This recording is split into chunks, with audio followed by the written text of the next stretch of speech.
السلام علیکم. تو کیسے ہیں میرے تمام فرینڈس؟ امید کرتی ہوں کہ سب بالکل بالکل بالکل خیریت سے ہوں گے. ربیع الاول کے اس خاص موقع پر ایک حدیث آپ سے شیئر کرنا چاہوں گی. رسول کریم صلی اللہ علیہ وآلہ وسلم نے فرمایا، اللہ تعالیٰ تمہاری 3 باتوں کو پسند فرماتے ہیں اور 3 باتوں کو ناپسند فرماتے ہیں. اللہ تعالیٰ کو یہ پسند ہے کہ تم صرف اللہ تعالیٰ کی عبادت کرو اور اس کے ساتھ کسی کو شریک نہ ٹھہراؤ، اور سب مل کر اللہ تعالیٰ کی رسی کو مضبوطی سے پکڑو اور تفرقہ نہ کرو.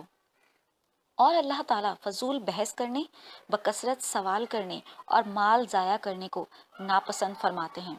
ان ابی ہریرہ رضی اللہ تعالیٰ عنہ. یہ حدیث میں نے جس کتاب سے لی ہے اس کا نام ہے 1000 منتخب احادیث ماخوذ از مسلم شریف، تالیف امام مسلم بن الحجاج رحمۃ اللہ علیہ.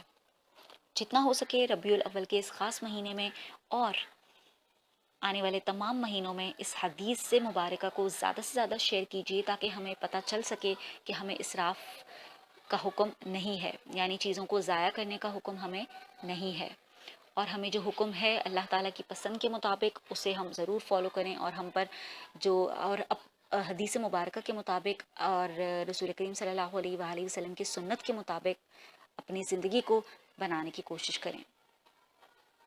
امید کرتی ہوں آپ کو میرا یہ چھوٹا سا میسج پسند آیا ہوگا. اپنے ساتھیوں سے ضرور شیئر کیجیے گا. Stay blessed, stay smile. اللہ حافظ.